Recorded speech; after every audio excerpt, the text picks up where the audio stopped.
Hola, muy buenos días. Luz y Sal, hermanos. Soy Armando González. Una vez más con ustedes en la lección 45 de nuestra historia de la salvación y con el tema de los consejos evangélicos. Es un tema muy extenso como tantos otros que hemos tratado y que en este caso pues vamos a abordar para darnos una idea de más o menos en qué consisten, porque pues necesitaríamos varias lecciones para poder realmente profundizar sobre ellos. Sean bienvenidos y ojalá que les guste.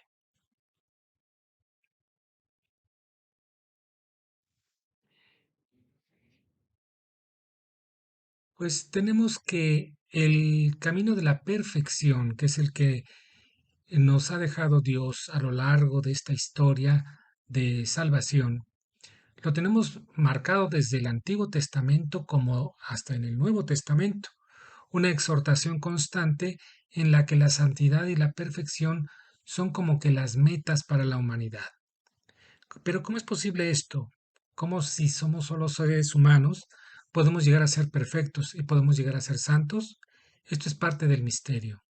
Podemos llegar a serlo no por nuestros propios medios, sino por el esfuerzo que espera Dios para que en virtud del esfuerzo conseguido por nosotros, Él nos permita o nos conceda estas virtudes. Virtudes, todas ellas que solamente pertenecen a Dios. Así tenemos que, pues, ya de entrada el mismo Jesucristo viene a perfeccionar la ley, es decir, a hablar de que en el Antiguo Testamento muchas cosas quedaban todavía como que a medias, muchas cosas faltaban explicarlas, profundizarlas o inclusive añadirles. Y esto es lo que Él nos habla en el Nuevo Testamento. De ahí que dice que no penséis que he venido a abolir la ley y a los profetas. No he venido a abolirla, lo insiste, sino a dar cumplimiento a esta ley. Y es por ello que en este proceso de perfeccionamiento, en este proceso de trabajar por el reino de Dios, al que el mismo Dios nos exhorta, nos llama, nos pide, está contenido en este proceso de salvación. Fíjense qué maravilloso. O sea, para poder formar parte de la familia divina, pues tenemos que pertenecer a esas características de la familia divina. La familia divina es obviamente una familia en donde la perfección y la santidad son parte de su ser. De ahí que se nos exhorte o se nos aliente a seguir recomendaciones que son tanto para la vida espiritual como para la vida temporal. Porque si hay algo que es muy claro también, es el hecho de que mientras nosotros estemos aquí en la Tierra, estamos en un mundo temporal, en un mundo físico, en un mundo con leyes humanas y con perspectivas humanas. Pero aspiramos a una vida espiritual que es eterno y que es perfecto y que pertenece a Dios. Así que a continuación vamos a ver algunos consejos evangélicos importantes con los cuales Dios está empeñado en darnos pues esa luz que necesitamos para seguir adelante en este proceso de santificación y que sin ser un asunto realmente fácil, pues es parte del poder existir, el poder convivir, el tener el reto diario de transformar nuestras vidas.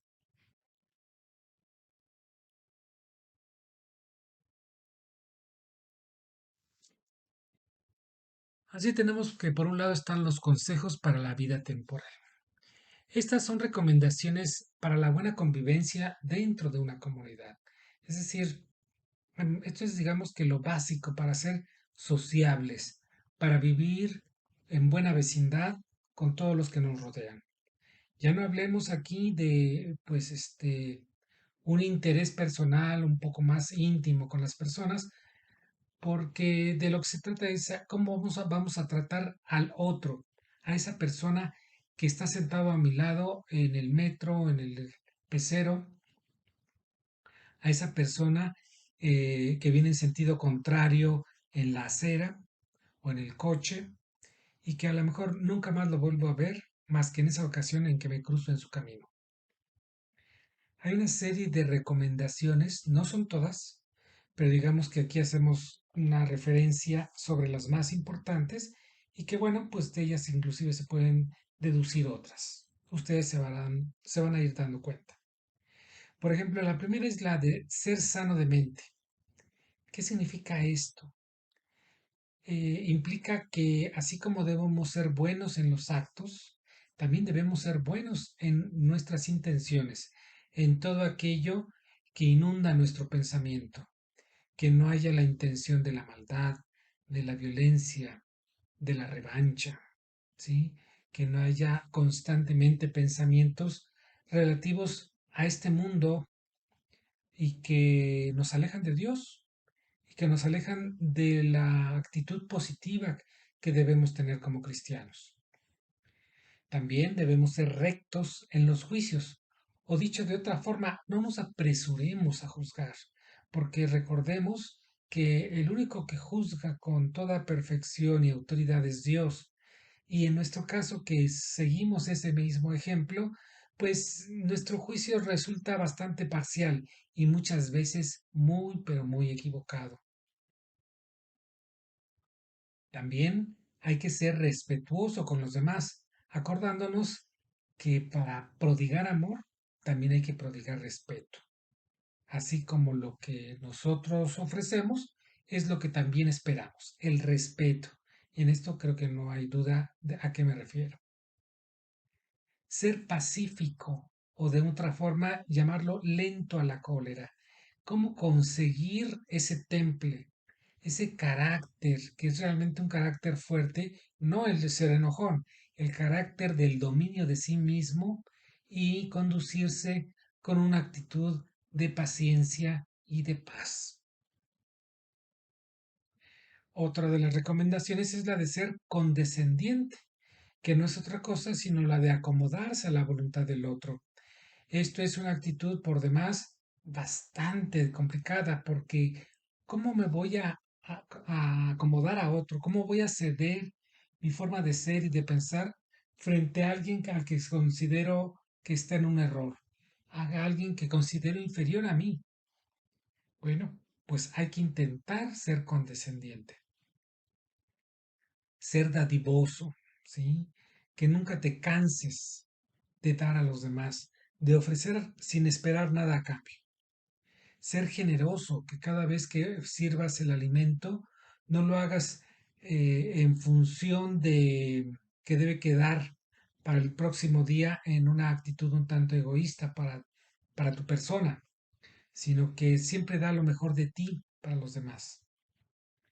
Ser generoso, que es muy parecido a lo de ser dadivoso, pero en este es un caso un poquito más extra, digamos, pues es la actitud de nunca vernos demasiado medidores, ¿no? Muy cuentachiles, como decimos vulgarmente.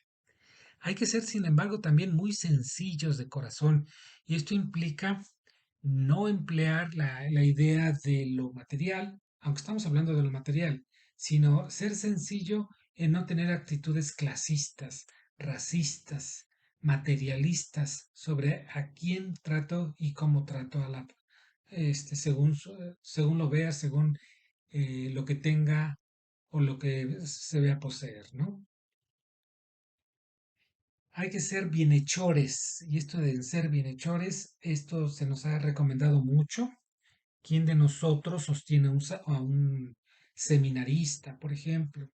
¿Quién de nosotros tiene la costumbre de algo tan simple como recolectar tapitas de refresco para llevárselo a los niños que padecen cáncer?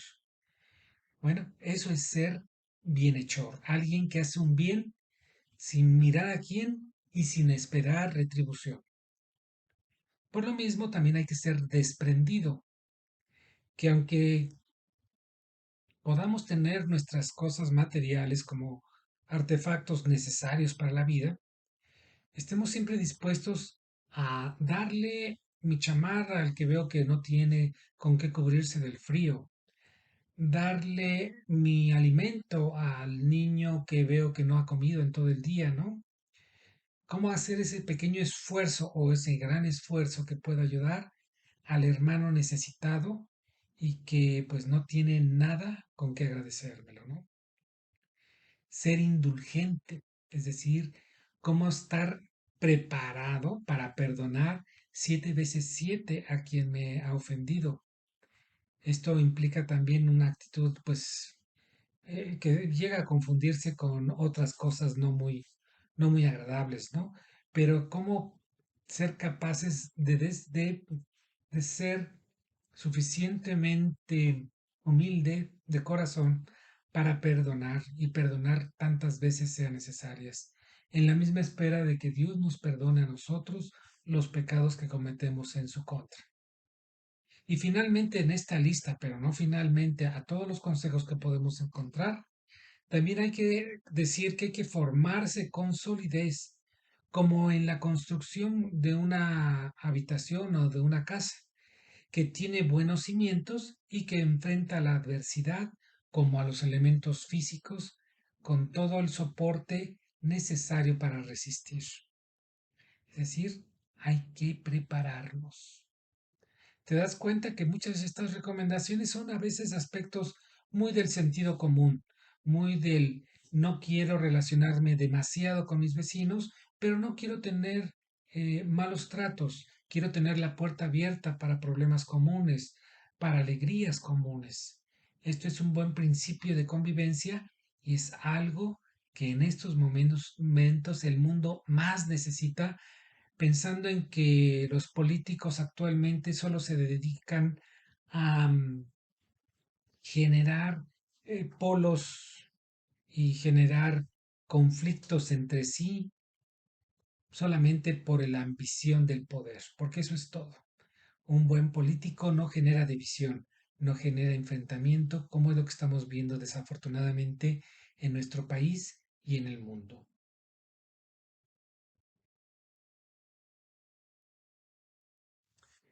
¿Qué hay de los consejos para la vida espiritual?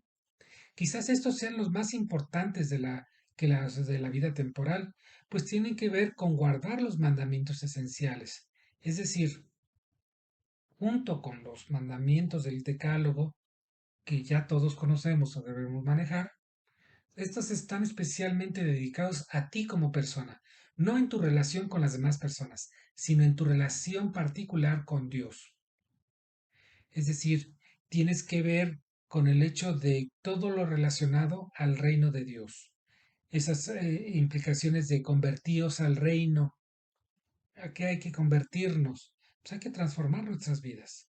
Hay que ser como niños para el reino de Dios. ¿Cómo es un niño? Y hablo del niño en buen sentido. Un niño es alguien abierto al mundo, alguien abierto a aprender, alguien abierto a amar y aprender a amar.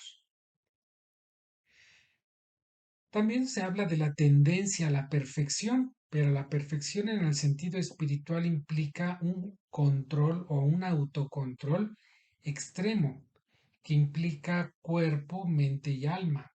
Y con esto, pues son palabras mayores, ¿no? Yo no digo que no sea posible, pero creo que debemos considerarlos. No pensar que esto es propio nada más de sacerdotes y religiosas, porque no, como laicos también estamos llamados a esa perfección espiritual. Hay que ser reservados, algo así como lo de ser humildes, ¿no? Y sencillos, como en los consejos pasados. Pero hay que ser humildes en los actos de misericordia, a eso se refiere, que cuando veamos o cuando hagamos un bien, no lo andemos predicando o presumiendo finalmente, ¿no? Que lo hagamos para mayor gloria de Dios, pero no en la satisfacción de sentirme superior, no en la satisfacción de querer presumirlo a los demás. Por lo mismo, también hay que ser desapegado, es decir, estar dispuestos a considerar la posibilidad, una posibilidad muy real, de que nuestra pareja, si somos casados, un día se va a ir antes que yo, de que podría irse un hijo antes que yo de esta vida, de que puedo perder lo que tengo, mi casa, mi auto, mi trabajo, y bueno, son cosas muy fuertes y que yo toco madera pensando Pues ojalá que no nos pase, ¿no? No nos pase porque nadie lo queremos, nadie lo deseamos ni para nuestro enemigo. Pero tendremos esa fortaleza de poder decir, acabo de perder a un ser queridísimo, pero confío en Dios, en que estará en mejor lugar y no amargar mi existencia. De aquí se desprende el otro consejo importantísimo, que es el de tener confianza en Dios, porque finalmente, si tenemos confianza en Dios, incluso si nos va mal, no debería cambiar nuestra actitud, nuestra conducta, nuestra capacidad de diálogo, nuestra posibilidad de ser abiertos al amor y a los demás. Esta confianza que muchas veces nos acompaña, aunque no tengamos ni siquiera derecho a tenerla, ¿no? Porque podemos tener todo lo que es material ya como que asegurado, digamos, entre comillas, porque tú sabes que nada hay como seguro en esta vida. Pero aún las personas que ya tienen su pensión, que ya tienen su casa, que ya tienen su vida hecha, pueden llegar a tener desconfianza de Dios, cuando que Dios ya les dio todo, ya les dio una familia, ya les está dando nietos, les da un lugar donde vivir, que insisto, todo esto en cualquier momento se puede perder, pero mientras se tenga, la gente sigue desconfiando, la gente sigue sintiendo que Dios no está con ellos, ¿no? Y eso sí es grave porque debemos confiar más en Dios, debemos estar seguros de que Él nos ama y que no permitirá que nos hagan algo, alguien que pues no necesitemos, ¿verdad? Pero si aún así pasara, debemos tener esa confianza, la cual debo admitir yo, a mí me falta mucho trabajar este aspecto, la confianza en Dios. Y otro de los puntos, que es el que creo que todos estamos más o menos cubriendo con estos cursos, que es la formación apostólica.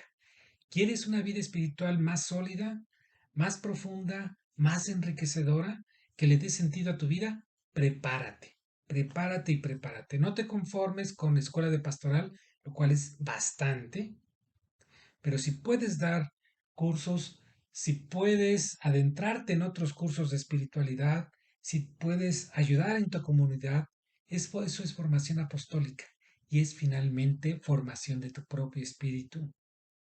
De ahí que sea tan necesario y tan importante siempre estarse preparando, ¿no? He escuchado que a veces a mí me critican de que, ¿por qué estás estudiando si ya tienes bastantes años, ¿no?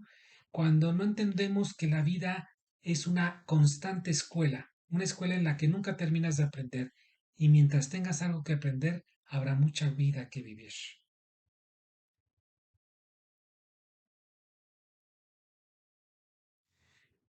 Pero dentro de todos estos consejos evangélicos, habría que resaltar tres que en Escuela de Pastoral consideramos muy importantes. Sin embargo, recordemos, son consejos todos estos, ¿sí? Acordarás, ya lo hemos visto, que son los extra que Jesús recomienda al joven rico. Nosotros somos esos jóvenes ricos que aspiramos a un poco más, y que, bueno, en este caso parecen muy propios, o más bien son propios, de los votos religiosos, de las personas que se dedican en cuerpo y alma y mente a la vida religiosa. Pero como laicos también podemos practicarlos y practicarlos según nuestra condición. Así se practica la pobreza, que es una pobreza voluntaria y que tiene la característica específica para cada quien, porque bueno, pues no es lo mismo para un laico que está casado que para un laico que es soltero. Lo importante es que hay que vivir con lo necesario en una condición de dignidad, ¿sí? O sea, no se espera que vivas en harapos. Si puedes vestir bien, ¿por qué no vas a vestir bien, no? Si vas a vivir en una casa, ¿por qué no vas a vivir en una casa? Si puedes darte eso que parece ser un lujo para millones de personas, puedes hacerlo, por supuesto. Lo importante aquí es no vivir con lo superfluo, con la vanidad, con aquello que te das cuenta que no va a transformar tu espíritu, sino solamente aspectos materiales que van y vienen, ¿no? Cuando que puedas tener a un lado de ti o frente a ti al hermano que no tiene más allá de lo indispensable para vivir. Eso es no practicar la pobreza. Practicar la castidad que cobra relevancia y sentido para solteros y para casados. Y esto tiene que ver mucho con la actitud de la sexualidad, obviamente. Que el sexo no sea una obsesión, que no sea una droga más, que el sexo sea parte de la vida personal e íntima de cada uno de nosotros, pero desde el punto de vista de su propia condición, si estás casado o no estás casado, desde ahí, ¿sí? Pero que no se vuelva una obsesión, que no se vuelvan como un ejercicio de algo que se tenga que practicar con la obsesión de una droga, porque entonces no tendría sentido el sexo, ¿no? Más allá de, obviamente, la procreación y como manifestación de amor. Y finalmente, observar la obediencia también, que es doblegando la soberbia que nos impide darnos cuenta de cuando Dios nos pide algo, cuando Dios quiere que nos esforcemos, que trabajemos o que lo descubramos. Esta obediencia que muchas veces nos cuesta porque entendemos que obediencia, desobediencia o la obediencia va en contra de la libertad. No, la obediencia tiene que ver con los límites que uno impone para llevar nuestra voluntad por aquellos caminos que nos conduzcan a Dios, que es muy distinto. No es hacer lo que yo quiera porque sí, es hacer lo que sé que es necesario para llegar a Dios. Y en esto sí hay límites que uno mismo pone, porque aquí no va a haber un policía, no va a haber un ángel que nos va a poner el alto y nos va a decir no sigas por aquí o te voy a castigar si sigues haciendo esto. No, que sea tu voluntad, que sea tu condición de persona racional, que descubras qué es lo conveniente y qué no para seguir los caminos de nuestro Señor Jesucristo.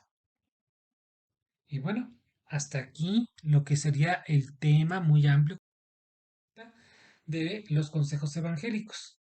Y para ello, bueno, vamos a dar una serie de 5 puntos de los que consideramos más importantes y que vamos a revisar en el cuestionario a continuación y que Guillermo, pues, espero pueda aplicar, ¿sí? Número 1. Los consejos evangélicos espirituales son más importantes que los temporales, pues nos preparan de forma personal para relacionarnos con Dios. Sí.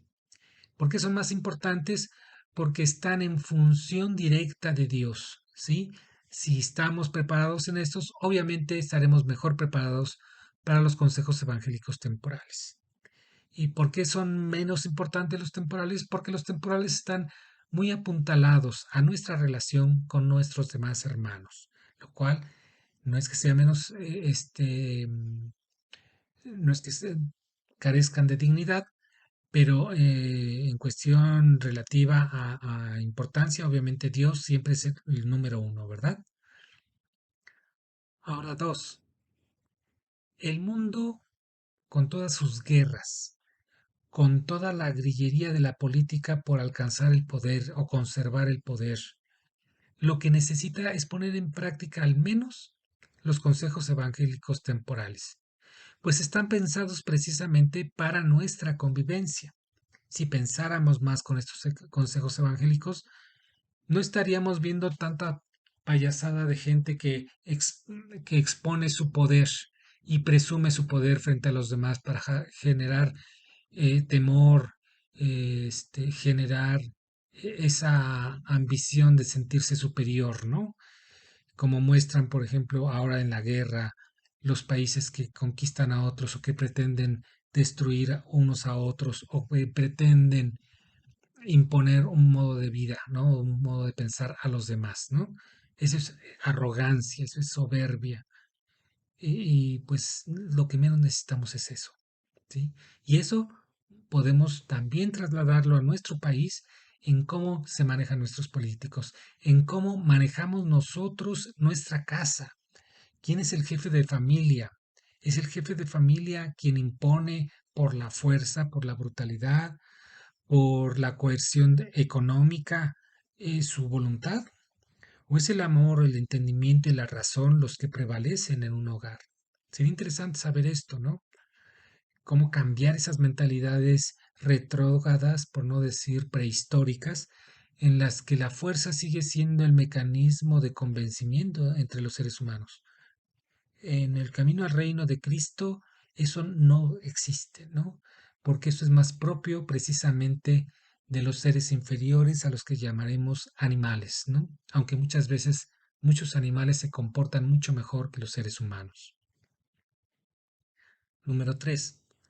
La pobreza consiste en no tener más allá de lo necesario para una vida digna. Sí, que tu pobreza no llegue a lo que se ha dado a llamar últimamente la pobreza franciscana, que creo yo que nadie que creo yo que no se está entendiendo bien y que es prostituir un término totalmente católico y cristiano y que tiene que ver con muchos aspectos espirituales, no solamente materiales, ¿no? Número 4. La castidad para el laico debe entenderse como la mesura con que se vive en pareja o cuando se vive sin pareja, ¿sí? El sexo durante muchos años, y esto hay que reconocerlo, se vio dentro de la iglesia como un aspecto que no se entendía. Es decir, toda actividad sexual era entendida no hace mucho tiempo, no hace ni 200 años, como un mal necesario para la procreación, pero fuera de ello no se le entendía. Actualmente la Iglesia ya está mucho más abierta con el asesoramiento de ciencias como psicología, antropología, en la que acepta que la sexualidad también es parte de la humanidad, que la sexualidad también es el disfrute del propio cuerpo, el disfrute de la pareja, más allá de solamente tener hijos.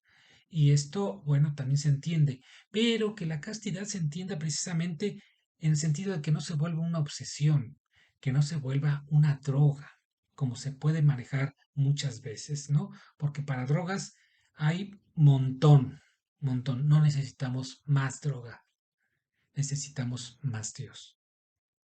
Y número 5, la obediencia nos ayuda a tener límites a nuestra voluntad, con lo que adquirimos sentido para que nuestra vida viva libre de pecado y llena de Dios. Sí, entendamos que obediencia no implica la renuncia a la libertad, porque la verdadera libertad implica que aceptemos nuestra condición racional y solamente los seres racionales viven en instituciones y estas instituciones existen porque existen reglas, normas, leyes, dogmas. Finalmente, somos seres morales que necesitamos reglas, condiciones que racionalmente entendemos y que nos ayudan a comportarnos. No porque tengamos límites decimos que tenemos menos libertad, al contrario, gracias a estos límites, nuestra voluntad no se desboca para hacer lo que se le pega la gana, sino que se conduce precisamente libremente hacia aquello que sabe que es lo mejor, que en nuestro caso, que es lo mejor, seguir a Dios. Y en esto significa que le damos sentido a nuestra vida. No es como disparar una flecha y la disparamos en cualquier sentido, es con la esperanza de que llegue al blanco. Para que llegue al blanco tenemos que darle una dirección y hay que darle un sentido.